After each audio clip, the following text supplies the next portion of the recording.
Hey everybody. Listen, today I wanted to touch on an issue I've noticed coming up in the MLS quite a bit lately, and it is sellers' disclosure forms. So as a seller, you are required to fill out a seller's disclosure form. Basically what the form is to the best of your knowledge, what do you know about the property? They ask you some pretty specific questions and you just answer them to the best of your knowledge. Be as honest as you possibly can on these forms. I'm going to stress that.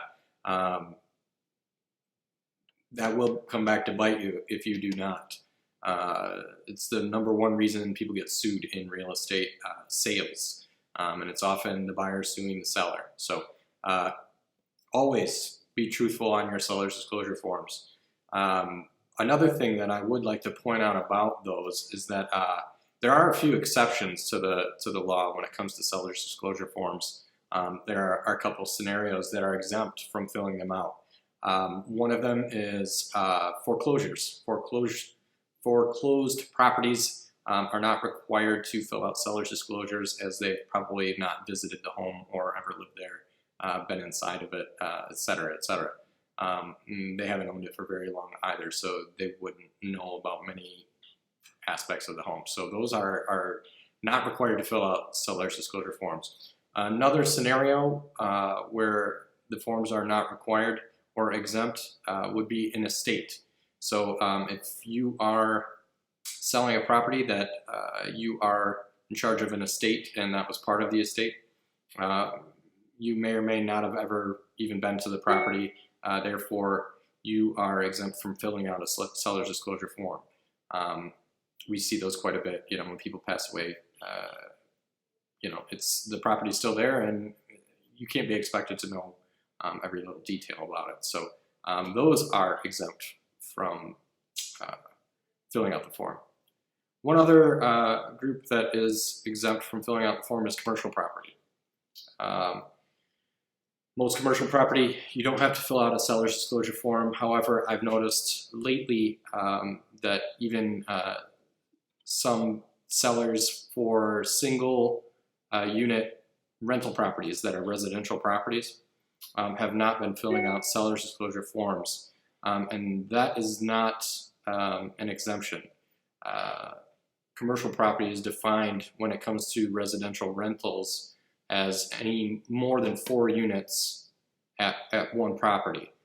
So a duplex or just a single unit rental property is not considered a commercial property. Therefore, it is not exempt from filling out seller's disclosure forms. I've seen a few of those lately come through. So if you're a buyer and you're looking for these, you can actually request that the seller do fill out those forms. They should know if it's a rental property and they've owned it for a while. They should know, what type of roof it has, what type of plumbing's there. They've probably had receipts for any kind of maintenance and things like that. So those properties are not exempt from filling out seller's disclosure forms. So if you are a seller out there and you have not filled out those forms on a property that you're selling, that's a single unit rental or anything up to 4 units actually, you need to fill out seller's disclosure forms.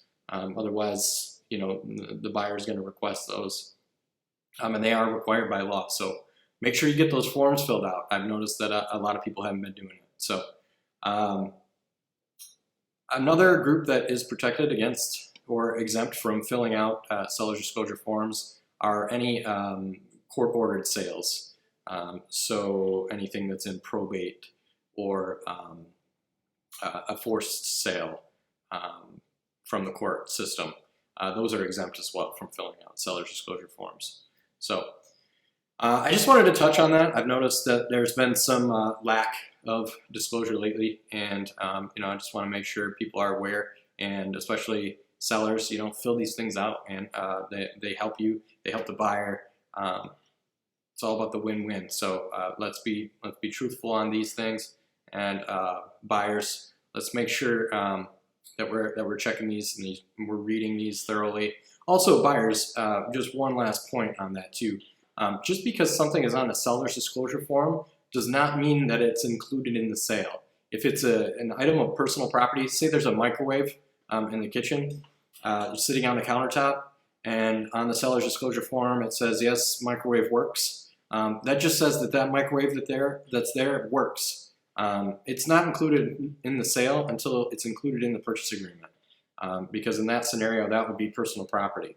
A dishwasher that's built in, that's a different story. That's a fixture, and that's included in the sale, regardless of if it's written in the purchase agreement or not.